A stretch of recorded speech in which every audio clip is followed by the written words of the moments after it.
Hello, beautiful wild woman. Welcome back to the Wild Woman podcast. I am your host, Henna Furore, and absolutely delighted to welcome you back into this gorgeous audio journey here. We are always traveling here with the pursuit of your depth, truth, and inner wisdom. And today we are all in for a treat because there is something that has been cooking in my mind for a while now that I want to speak about. And I feel it's very relevant to particularly a lot of women because I am going to speak about fear of driving. So yes, before I get into that, I just want to quickly mention that I am fully aware that it has been quite a while time now since I posted my last episode. I didn't just realize how time was flying. There's been some crazy weather conditions here in Queensland.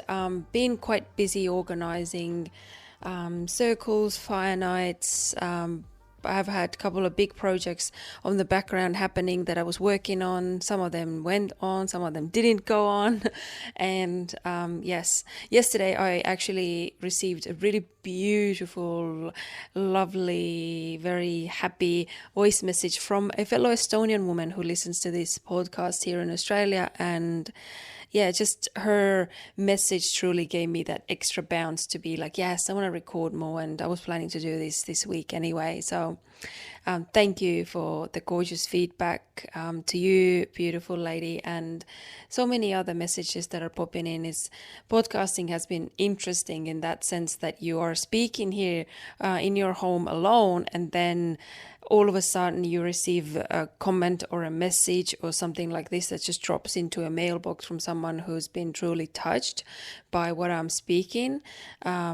Very interesting to do things in that way, that you just trust that it will hit the spot for someone, and maybe weeks or months later you hear that, oh my gosh, it truly did hit the spot for actually so many people. So thank you everyone for the feedback. It just means so much, and it has inspired me to be one of those people to give out beautiful comments and notice things and actually speak it out as well. So it's so important for each other to do that. But like I mentioned today, I want to speak about fear of driving. And let's be honest, this is something that I feel quite a few women are struggling with. And to be completely honest, I can resonate with all human emotions to a level of, like, you know, being a therapist or being a coach, mentor, healer. I can see the patterns of things, and I can see the sources of certain fears manifesting themselves and all of that. But I never actually had the fear of driving myself. I was completely, to be honest, fearless in driving. I was so confident. I always considered myself being a very good driver.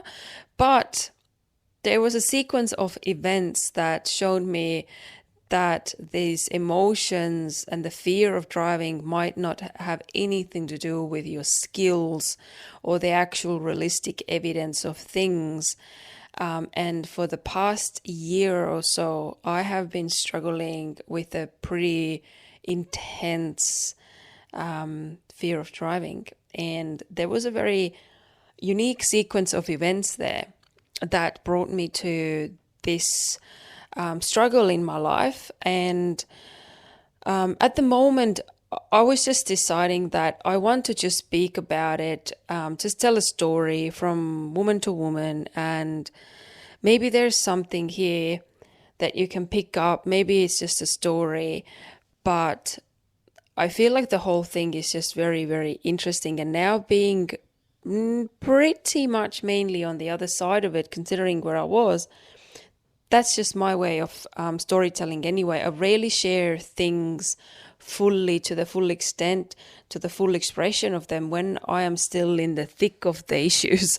I usually share them when I feel safer, where I move through things, and I always hope then that someone finds something useful out of this as well. Maybe some wisdom, maybe something that lands into place for them, and if not anything else, then just maybe helps to hear how someone approaches their own fears, and which has helped them to get over it as well.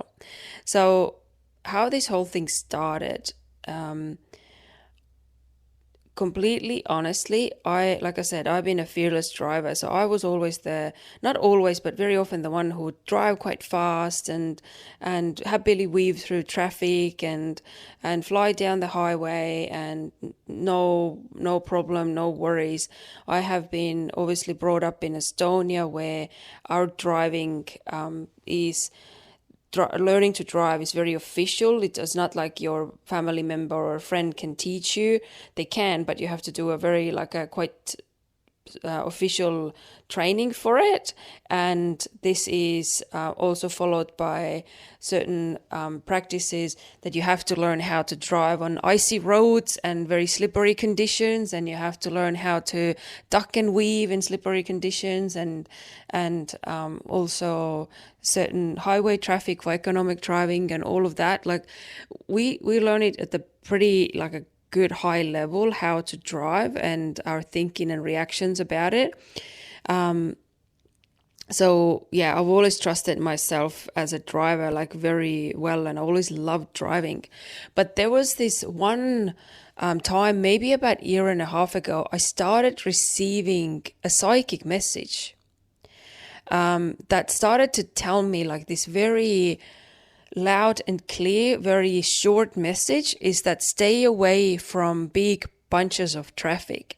So if you imagine a busy highway traffic, motorway traffic, cars tend to clump up. There are people who go a little bit faster than the speed limit, they clump up. And then there's people who go slightly lower than the speed limit and they clump up. It's just these tight bunches of cars traveling together, battling over who's overtaking who. And I just got this, like I said, a message of stay away from them. So I started driving much slower than it was in my habits until then, just to stay away from these clumps. And I just fully trusted it, because honestly, my journey with my psychic vision, these messages that I've dropped through, has been so solid that I don't have any reason not to follow it. I'm just grateful, and I do exactly how I'm told, or what's the inner guidance coming through.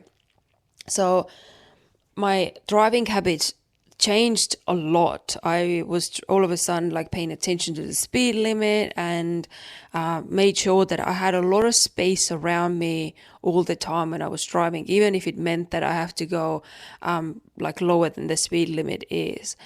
And what happened after that is, at some point, maybe few months after I've been following this message, I was driving on a random, I think, Saturday morning about 8:30 out of my hometown, went on the highway, and as soon as straight away you get out of my hometown onto the highway, there's a quite big hill you drive down to, so that's always a bit you got to stay very alert there, because people fly down that hill. And I was only driving maybe a few Ks further than the hill, and all of a sudden I saw in the traffic clump in front of me on the horizon that something doesn't look fine there. And I saw there was this big double truck with two massive trailers changed lanes from the faster lane to the outside slower lane. Then didn't see that there was a little green car there. It got stuck between the highway concrete barrier and the truck itself. This car must have been in a blind spot of that truck. And the driver just merged that truck into the left lane. And that car, you can tell they tried to speed up and slow down, but the truck was so big that they couldn't just get past it anymore. They got pretty much had to drive in a tunnel off the road between the truck and the highway barrier until the car's nose or part of it tapped against the front of the truck somehow. Its speeds are high, and the inertia in the cars and in both vehicles was really strong, so that when the corners of them tapped together, that green car flew and tumbled in front of that truck over 2 lanes of traffic. It bounced into the middle barrier of the road and then bounced all the way back. So it was within a matter of seconds, that car didn't look like a car anymore. It was like this tumbled thing, wheels, pieces of the car everywhere on the road, crap flying everywhere. And I was the first car behind that clump that was behind the accident. And I had sufficient time and experience and reaction speed to stop that I wasn't actually involved in the accident. I got to stop in the middle of this 4-lane highway, 2 lanes going in one direction, 2 lanes the other direction. And I just was able to stop the car. I was driving, me and my husband were in the car, but I was able to stop it luckily in a way that I didn't hit anything in front of me. And I was also able to stop from the high speed without any cars from behind me hitting me either. So I'm really proud of it. I'm really proud how I handled that situation. But it was an extreme shock to me because obviously I was so scared to get out of the car. I was so scared what I'm going to see when I do get out of the car. And obviously busy Saturday morning traffic, there was like hundreds and hundreds of cars backed up behind us very quickly. And then there was some people on the scene that started to kind of help the people in the green car there, and some people behaved like absolute professional first responders, and my husband was one of them. People were looking there like, does anyone have a key to kind of like unscrew the battery from this car, because it was all like the juices was out of it. They were scared that maybe there's a fire danger, so they needed to get the battery out of it. My husband walked over, said, what key, and just ripped the battery out of it and helped the woman out of the car. Thank goodness the elderly couple in that green car, they were okay to walk after that, but they were in absolute shock, obviously. And the truck itself that kind of caused the accident started driving and kept going until somewhere further down the road we saw it stopped. It must have realized that something happened, and it didn't drive away. It just stayed quite far away from the accident spot to just stop there. And someone, I guess, drove down and spoke to the truck driver as well about it. But I remember like the chaos that broke loose there, like people were calling emergency services. And I remember there was this woman like giving details to everyone about the scene that had happened. And I remember she said, and we have a woman in shock. That was me that they spoke about. I was in such shock about it. I couldn't help anyone else there besides myself and just breathe and channel this shocked energy and just try to kind of somehow cope with like what I saw and like how scared it made me. Yeah, so we stayed there for a while until we just gave our phone numbers to people who were there, relevant, people, and said like if they need witnesses or anything, I'm happy to witness on that, because I was one of the first ones behind the accident. But I said to my husband that I just want to leave now, and I jumped back in the car and drove away. And I just made it like an important point that I can actually drive after that. But I didn't drive too far, because sometimes what happens with my system is some sort of energy overloads my body. I can actually pass out, and it has happened many times for different reasons, whatever causes that high load of energy. So I just drove a little bit and I stopped, got off the highway, and we went to a beautiful forest that we actually never stopped at before. And we spent there just like sat on rocks in the forest and was just breathing there until I felt like a human again. And took a while, and every other plan of that day, of course, was cancelled after that on all the things we were on the way to. And yeah, we got phone calls after from the police and the driver of the green car, and just people were looking for witnesses. I missed a couple of calls from the police. You can't call back to them. Tried to get in touch with all the key people.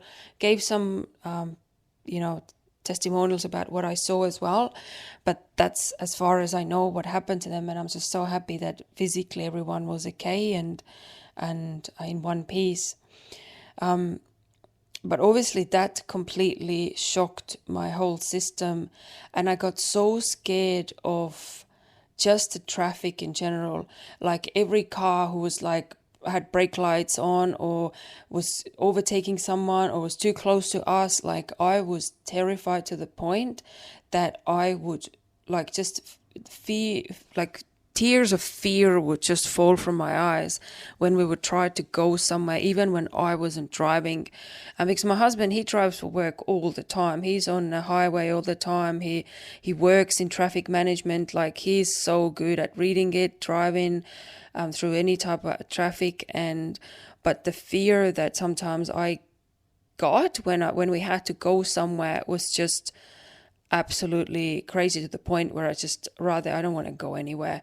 Or we drove a lot of like small roads as well, which I was like, oh my God, that takes forever. And in Australia, all these little like back roads are so windy and hilly, and you gotta be able to take that washing machine of these like mountain roads as well if you always like traveling on the back roads. But going on from there, obviously I was very grateful that I had received that message for staying away from traffic,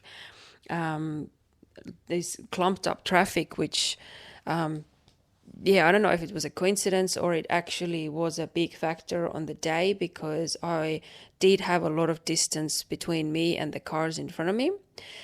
So that gave me enough space to react very well and all of that. But what happened also after this is, in between we went to Estonia, spent a lot of time there. I loved driving in Estonia. The roads were so quiet, most of them at least, and just love that cozy summer traffic. Sometimes you could travel between towns and you barely see any cars, and it just felt really peaceful. But when we came back, the fear completely, like, just only went worse, continued. I was so scared of driving that a lot of my appointments I started doing over the phone, where I needed to see people. Like I could ask like just them, can I please do it over the phone? I really don't feel like driving at the moment. And then not long after that, when we got back, I was meant to go visit a good friend of mine for her baby blessing ceremony. And it was a very rainy day at the time. But I was like, it's okay, Hannah, you can do it. It's just driving. You can. But in my chest, where I can check in with my intuition, I didn't feel like it's like something is going to block me getting there. And I lost, in one of those hilly mountain roads, I lost control of the car for a moment, because it was very slippery between the mountains, where the roads hardly ever really completely dry off, because there's something always trickling down the mountain walls and that. And my car, in a very much like a very dangerous blind corner, slid completely into the opposite lane.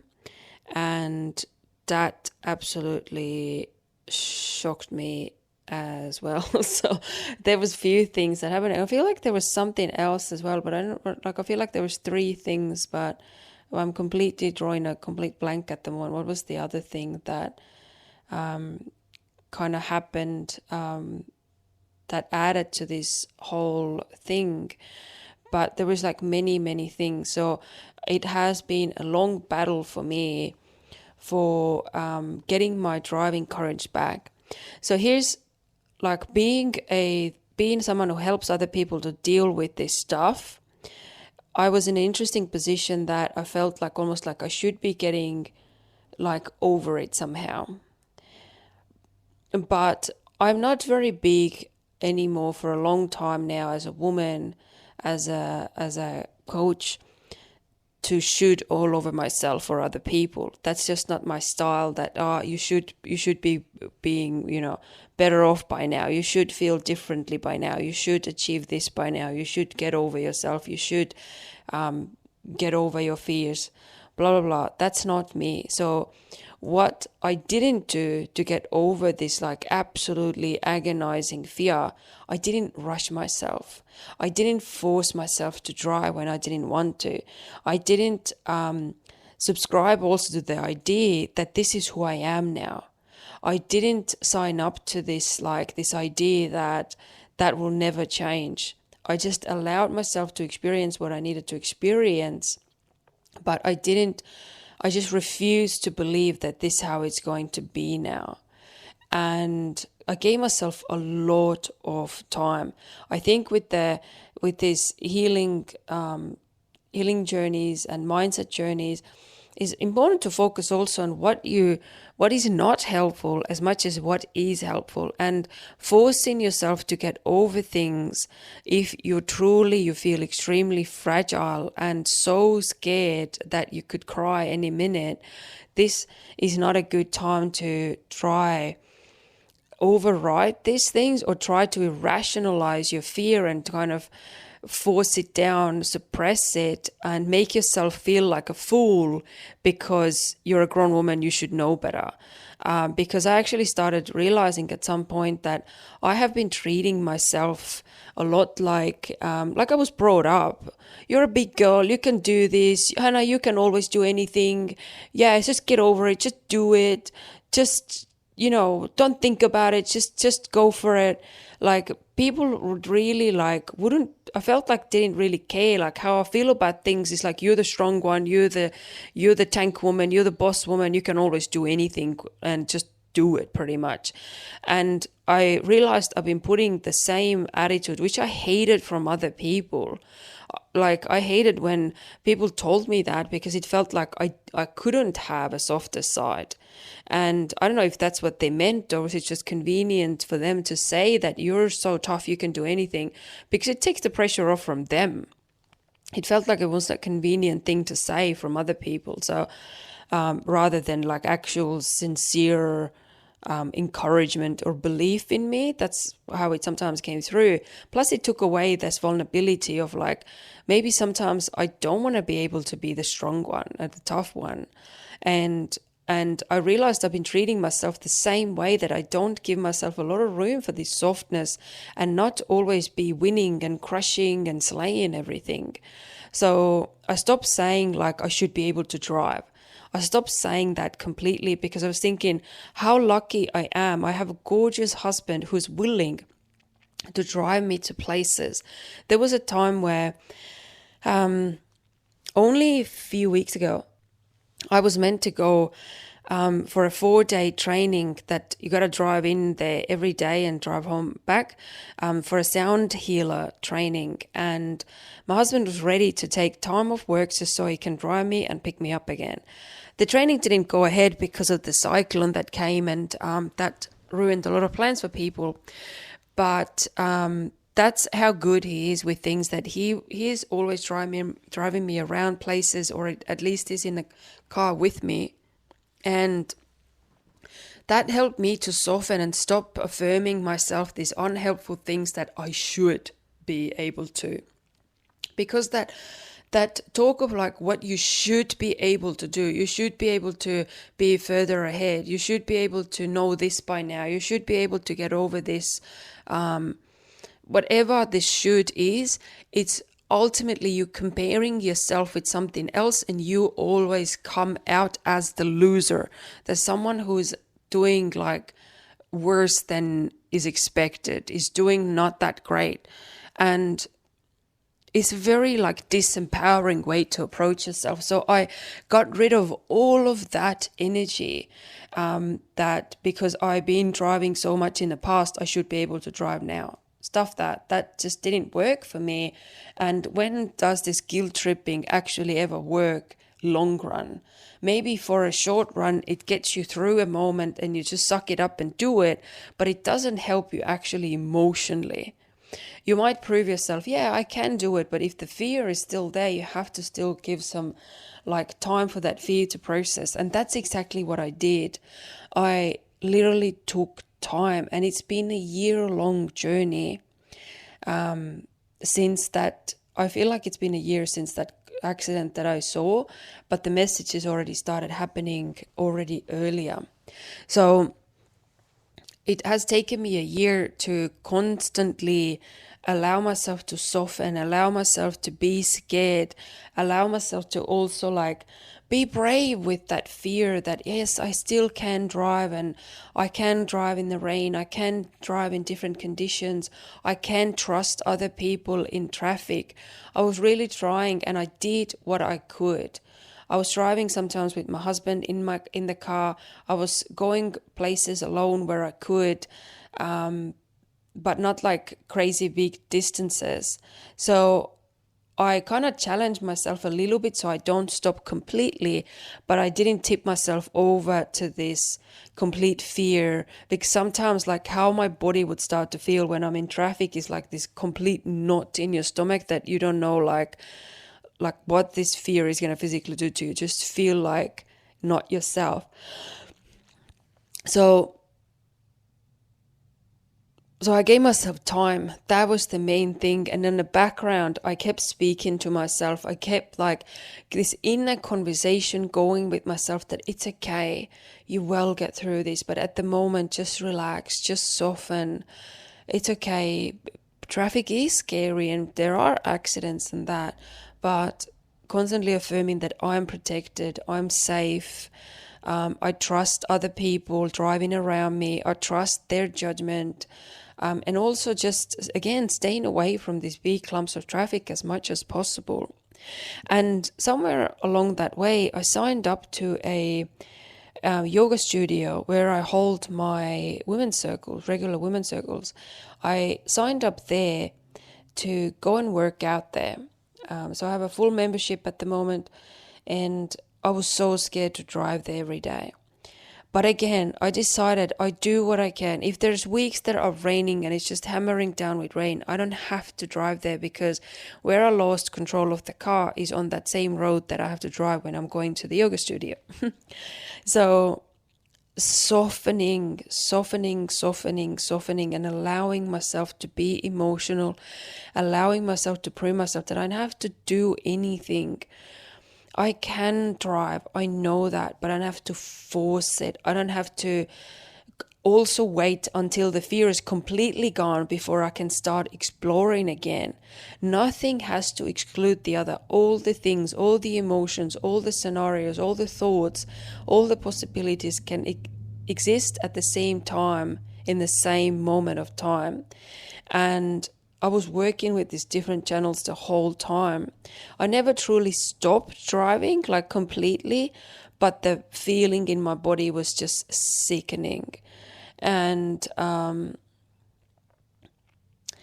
of the biggest things that eventually allowed me to it's in peace, and piece by piece I've been kind of taking this fear apart and letting it be and letting it go and letting it be and letting it go,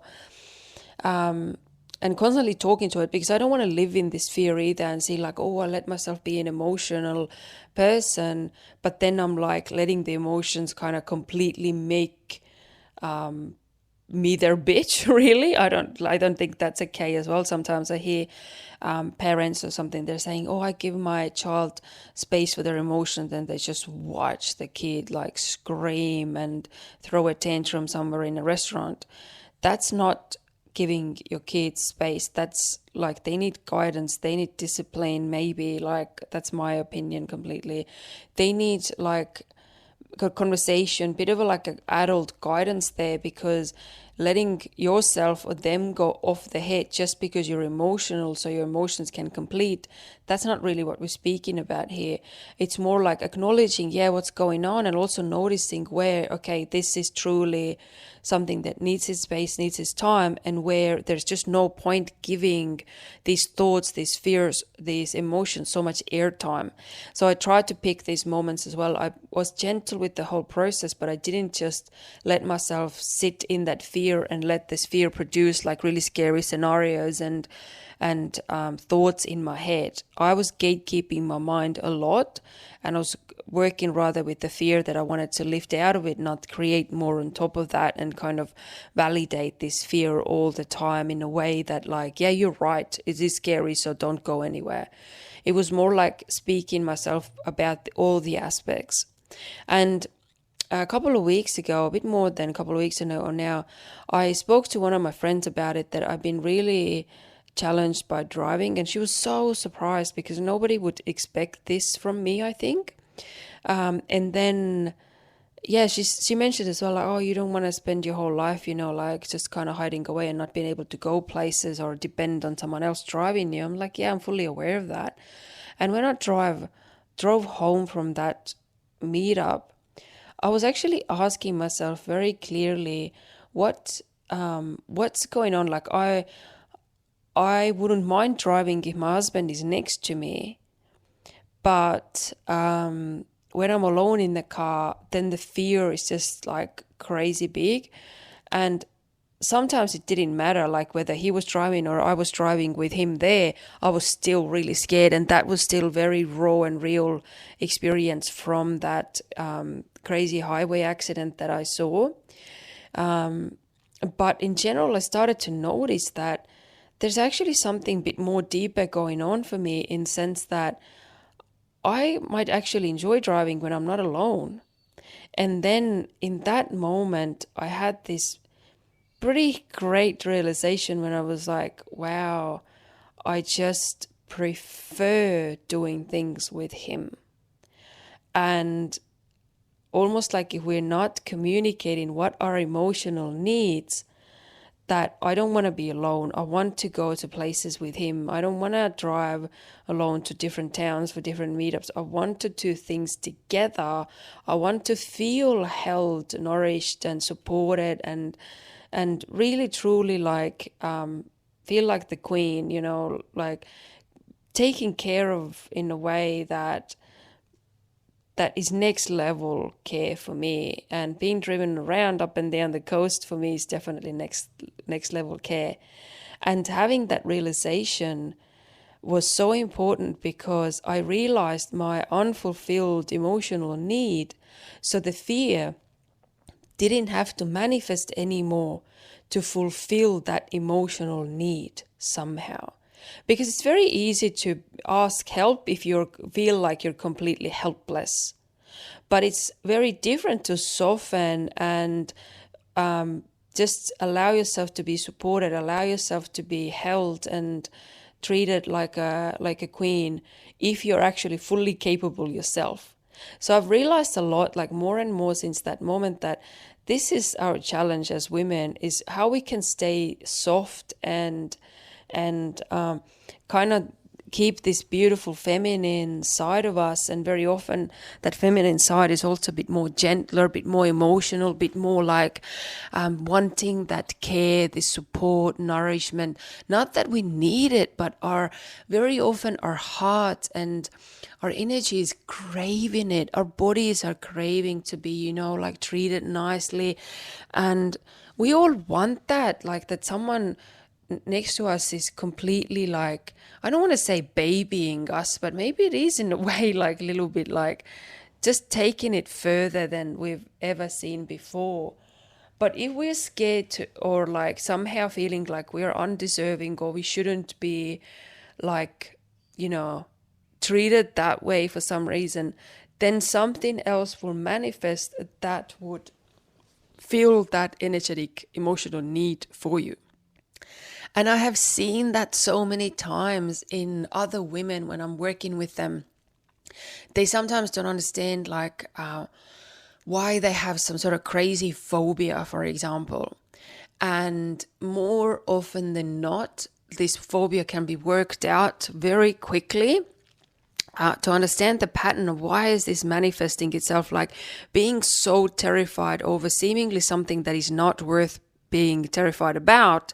It's actually about filling a deeper void, deeper emotional need somewhere on a very deep unconscious level, because something within us is calling, wants to be held, wants to be truly nourished, kept safe, kept secure, truly held. I don't have a better word for that. I think that would sum it up.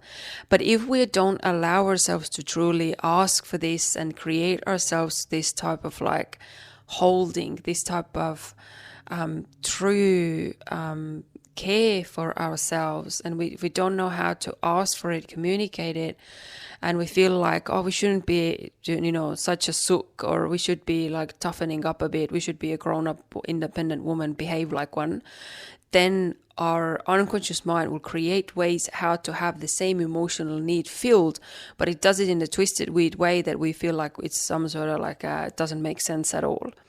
Everything actually makes sense if we see it like clearly enough, and if we get to know the patterns clearly enough as well. There's always like an emotional drive, emotional need behind every single thing that manifests in our mind, in our life. And it was very interesting for me to see my own blind spot when it's like this as well. And since that moment, which was only very recently, a couple of weeks ago maybe, when it started to then dissolve, and all of a sudden I could feel like a normal person driving again. I didn't develop this clump in my throat. I was able to actually perceive traffic as quite calm, because between that these two moments of like me realizing this and that accident, it always felt like every time I open a Facebook, I see something, someone's been in a traffic accident.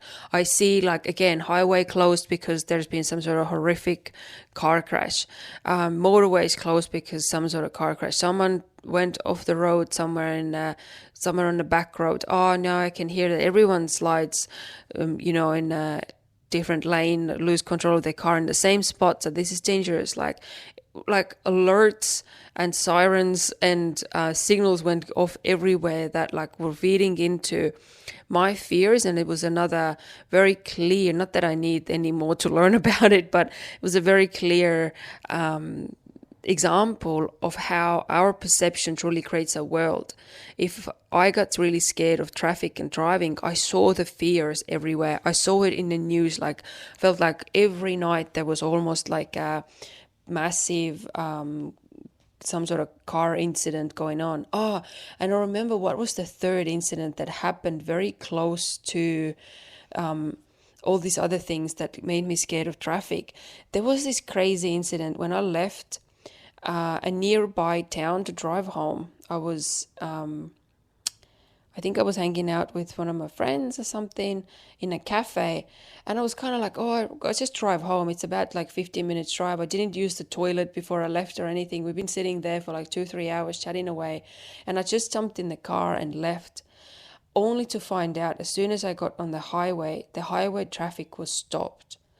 And the cars were kind of parked in a weird way that they weren't just waiting there and kind of moving very slowly. They were actually parked on the side of the road so traffic could still go by.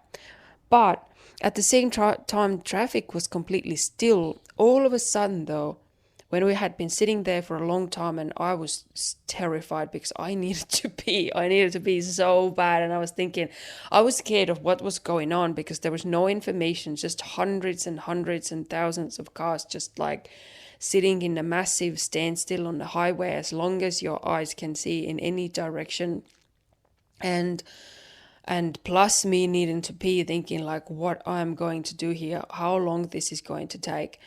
And all of a sudden, a massive row of cars, undercover cop cars and on sirens just flew by, and they kept coming. And at some point, the traffic started moving again. Turns out they were blocking the traffic in sections on highway, and there were police watching every slip road, every ramp, every turn off from the highway, because there was someone who wasn't in the right mind and was driving like a maniac through traffic and threatening people with the gun.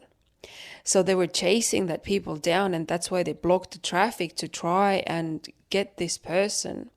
And obviously when I found out like how terrifying that whole situation was, by the time I got home, I just walked across from my home is a my home gym where I've been working for years, and now not so much, but it's still like kind of like a very homey place for me.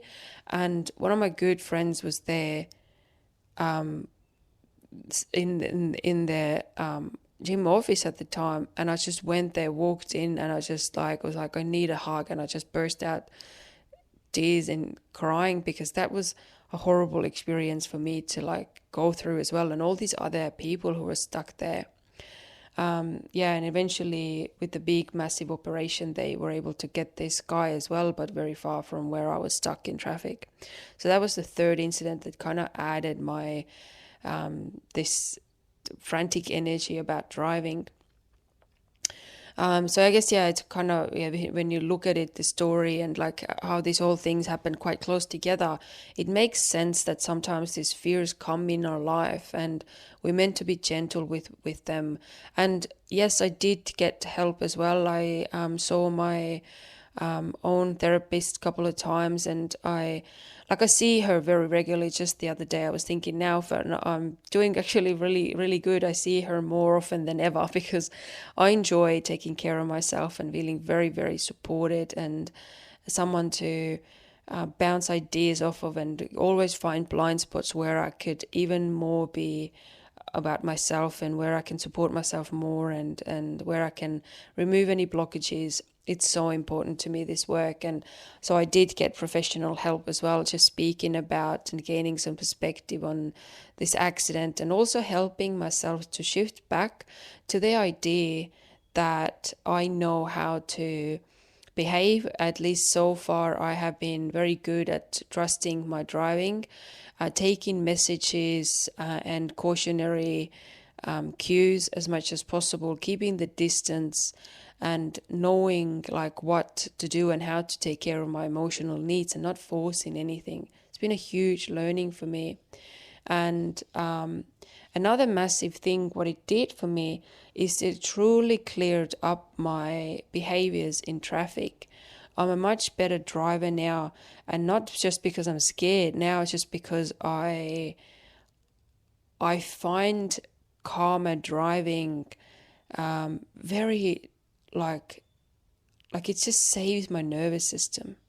It's almost like this self-preservation that kicks in. Like I just appreciate getting from A to B, feeling calm, feeling good, not being like frustrated with other drivers who are slow and like just there like constantly agitated behind the wheel. And now I'm just much calmer about it, and take my time, and I feel I'm a much better person now in traffic. And I feel that's another thing why sometimes these messy moments manifest. Things get worse before they get better. This is all to like clear out old energy that doesn't match your current new energy, where you're moving. It doesn't match your higher vibration. It doesn't match your much more healed self. So all these habits that have been product of old ways, old emotional load, old tensions in your body, something needs to clear out those bad habits as well. And if we're not keeping our eyes open for it, something will teach us. Life will teach us to clear these habits out. And that's exactly what happened to me as well. So it's a weird thing to like sum it up, almost like, oh, it was meant to happen, but maybe it was. And that's not to say we always have to learn through some sort of hardship. I feel like we can learn through love as well, but let's be honest, we pay attention through these hard times much more because we're looking actively to get better. And if you hear a bit of a squeaking on the background at the moment, my dog, who's always sleeping next to me, she curls up to me when I'm speaking here for podcasting. She's dreaming at the moment, and she's like doing this squeaky little like puppy barks in her sleep. I don't want to wake her. It's okay. Everyone can survive a bit of a doggo cuteness. But yes, that was my story, what I wanted to share, guys. And if you're still listening, you made it to the end of the podcast, I thank you so much. And I hope maybe you picked a couple of things here and there that help you deal with your own certain things as well. I feel it's just normal that sometimes these things pop up. We don't need to constantly like affirm that this is who we are now, but this is a temporary thing that helps us to become something greater. It helps us to work through some stuff, bring things out of the shadows into the awareness. It helps us to get even more of towards ourselves, towards our integrity, get to know ourselves on a deeper level, trust ourselves on a deeper level.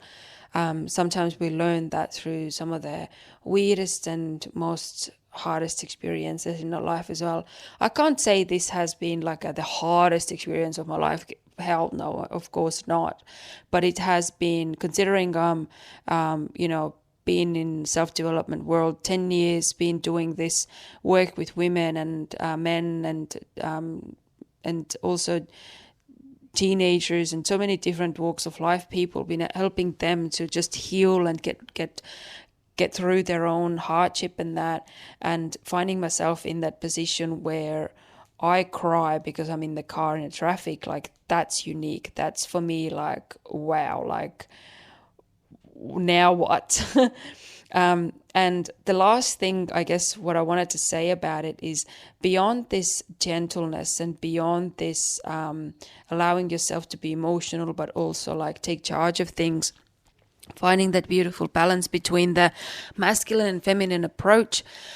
What I wanted to also say that very often when either clients come to me or I'm dealing with something like this, my approach is not very often to go directly at like, so what has happened to you that you're scared of driving? Let's say if we're speaking about driving, very often the emotional needs are somewhere else, that it manifests through something that our mind makes like almost like this is vulnerability that we are allowed to have. That's why it shows through certain weird aspects in our life, our vulnerabilities and the needs we have.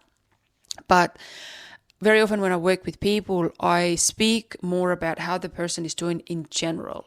How is their life going in general? Because you can feel straight away if the energy is stuck in that one fear they're talking about it, or the energy is in general, and that's how it just shows up. That's the result of it, but it's not the cause of it, if that makes sense. So let's say if someone is scared of spiders, they might not have any incidences about spiders in their life. It's about overall vulnerability that they're willing to have with the presence of spiders, because it's kind of like allowed to be there. People can be terrified of snakes and never have actually like have anything to do with snakes.